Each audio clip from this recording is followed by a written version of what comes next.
लड़के। हमारा एक दोस्त शादी के पहले रोज अपना स्टेटस डालता था, शेरों का कोई ठिकाना नहीं होता।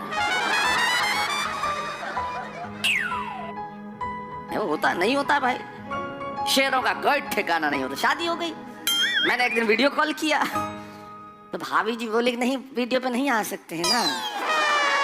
मैंने कहा शेरों का तो कोई ठिकाना नहीं होता, क्या कर रहे हैं शेर? मटर छील रहे हैं।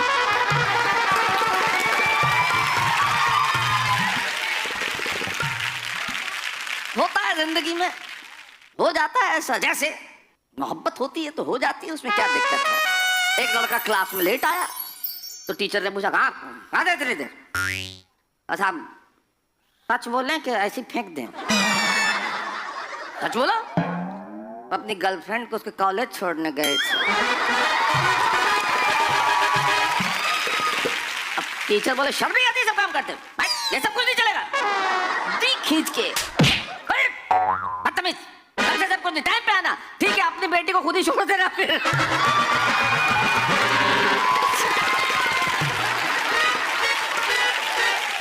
क्या करे कोई कुछ नहीं कर सकता।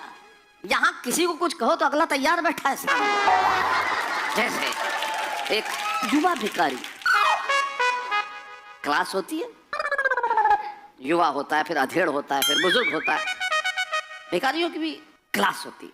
तो एक युवा भिखारी एक खूबसूरत लड़की से कहा जरा 10 रुपए दे दीजिए, 10 रुपए दे दीजिए ना, 10 रुपए का भला होगा, 10 रुपए दे दीजिए। बोले तुम इतने यंग हो, इतने अच्छे दिखते हो, इतने हैंडसम हो और फिर भी भीख मांगते हो, शर्म नहीं आती? तो एक झप्पी ही दे दीजिए।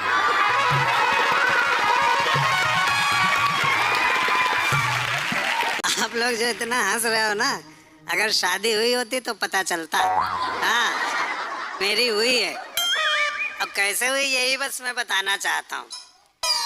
मेरी शादी हो नहीं पा रही थी, बिल्कुल भगवान कसम नहीं हो पा रहे थे। कोई ससुर आता ही नहीं था, कोई ससुर नहीं आता था। एक आया, मैं क्लीन शेव रहता था, ये दाढ़ी नहीं थी।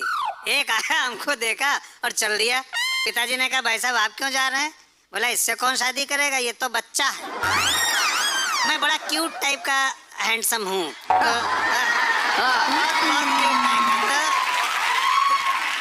उसने कहा ये तो बच्चा है। मुझे बहुत गुस्सा है, बहुत गुस्सा है, तो मैंने पूरी दाढ़ी रख ली। दूसरा ससुर आया, वो भी चल दिया। पिताजी ने कहा आप क्यों जा रहे हैं? बोला इससे कौन करेगा, ये तो गुंडा है। तब मैंने मध्य मार्ग अपनाया। फिर भी कोई प्रपोजल नहीं आया। एक बार ऐसे आ गया प्रपोजल, फिर हो गई मेरी शादी। अब क्या हुआ? न गुंडा रहा न बच्चा रहा, अब लोगों ने कहा तो गुच्छा है। इसी गुच्छे से ही तो शुरू हो रही है बात। हम बैठे हुए थे मुंह लटकाए हुए, मेरी शादी हो नहीं पा रही थी। मैं लड़की भी नहीं था कि किसी के साथ भाग ही जाता। जहाँ माँ बाप बांधते वहीं बंधना पड़ता। एक दिन शैलेश भाई ने मेरे पिताजी से कहा चाचा जी ऐसा करो, सर्वेश का एक मैट्रिमोनियल विज्ञापन निकलवा दो, हो सकता कोई पार्टी फंस जाए। तो मेरा मैट्रिमोनियल विज्ञापन निकलवाया गया। उसमें मेरी उम्र 28 साल छपनी चाहिए थी, लेकिन वो गलती से 82 साल छप गई। 2882 हो गया। अब हम निश्चिंत हो गए कि अब जो है मेरी शादी नहीं हो पाएगी, कोई प्रपोजल नहीं आएगा। लेकिन मेरे लिए प्रपोजल्स आए। 70 साल वाली का, 75 साल वाली का, 78 साल वाली का। तो हमने पिताजी की तरफ देखा, हाँ भगवान कसम पिताजी की तरफ देखा। उनकी उम्र 80 साल थी। हमने मन ही मन पिताजी से पूछा पिताजी ये विज्ञापन आपने मेरे लिए निकलवाया कि अपने लिए निकलवाया? वहीं से कविता शुरू हुई। पिताजी को हमारी शादी का ख्याल आया, इसलिए उन्होंने हमारा वैवाहिक विज्ञापन निकलवाया, यानी मैट्रिमोनियल एडवर्टीजमेंट। पिताजी को हमारी शादी का ख्याल आया, इसलिए उन्होंने हमारा मैट्रिमोनियल विज्ञापन निकलवाया। लेकिन अखबार ने मेरे बारे में पता नहीं क्या नापा, मेरा वर्णन खरीद बिक्री वाले कॉलम में छापा। अच्छा, मेरा वर्णन खरीद बिक्री वाले कॉलम में छापा। शायद अखबार मेरे अस्तित्व के मामले में कुछ धोखा खा गया, इसीलिए तो मेरा डिस्क्रिप्शन टेंडर नोटिस के बिकाऊ माल में आ गया।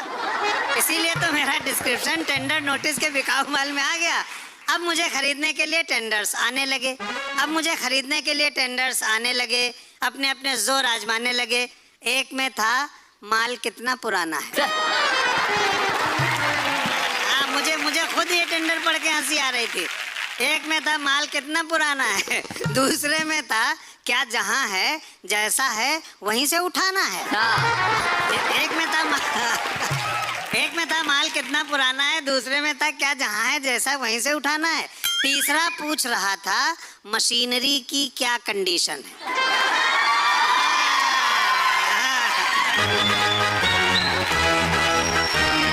तीसरा पूछ रहा था मशीनरी की क्या कंडीशन है और चौथा जानना चाह रहा था क्या एक बार ट्रायल करने की परमिशन है।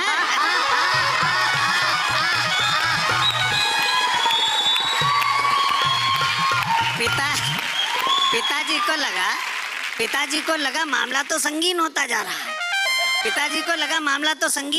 रहा है। अच्छा खासा नौकरीशुदा विवाह योग्य बेटा लगता है बिगड़ी हुई मशीन होता जा रहा है। इसलिए पिताजी ने अखबार को उसकी गलती के मामले में कंप्लेंट दर्ज कराई। भूल सुधार छपता ना, अखबार ने भूल सुधार की और अगले दिन मेरे बारे में सूचना किराए के लिए खाली में आई। आप लोग भी किराए पे उठोगे एक दिन, देख लेना। ये वो है जो किराए पे उठाते हैं।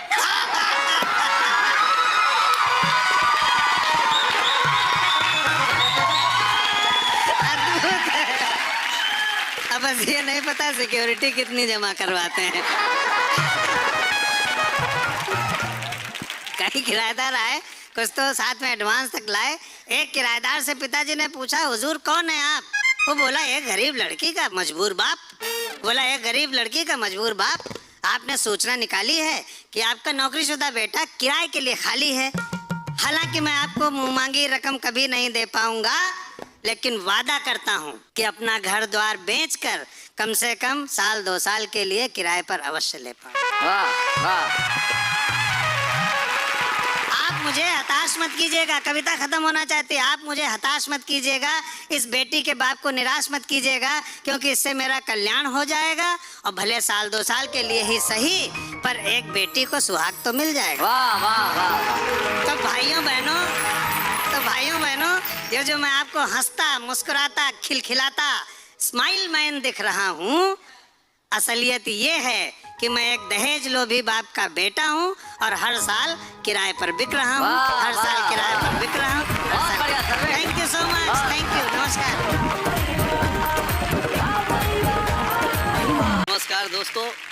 मैं जैसे ही पहली बार टेलीविजन पे कार्यक्रम में आया तो मुझे पूरी दुनिया ने देखा और साथ साथ देख लिया अफ्रीका वालों ने।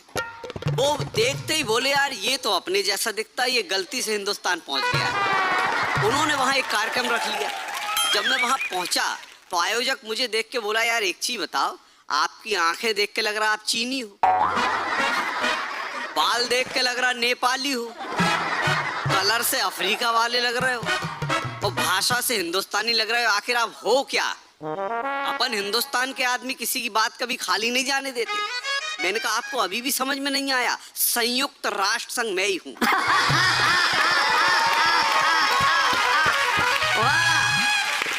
बहुत अच्छे उदय भाई, हमारे यहाँ तो लोगों से आप बात करो, क्या कमाल का जवाब देते हैं। अभी ये भाई साहब सामने बैठे हैं, मैं बाहर निकला, बहुत सारे पेड़ लगे, एक पेड़ पे एक पक्षी बैठा था, ये मुझसे पूछने लगे, उदय भैया ये कौन सा पक्षी है? मैंने उसको ध्यान से देखा, अरे मैंने कहा ये तो किंग फिशर है। तो ये पूछता है कि ये माइल्ड है या स्ट्रॉन्ग है।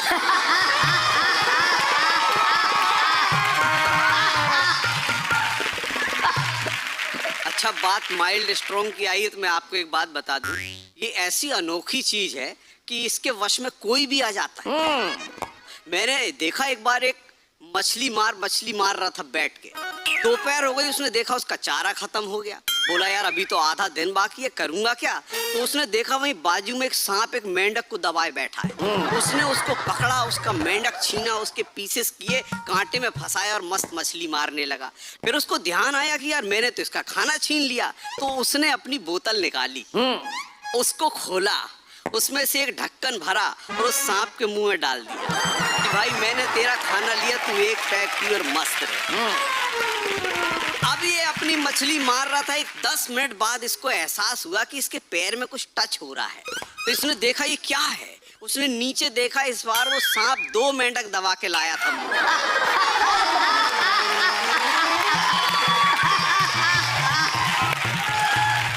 और बोल रहा था भाई तूने क्या पिलाया, मजा आ गया, 2 मेंढक और ले, 2 पैग और पिला।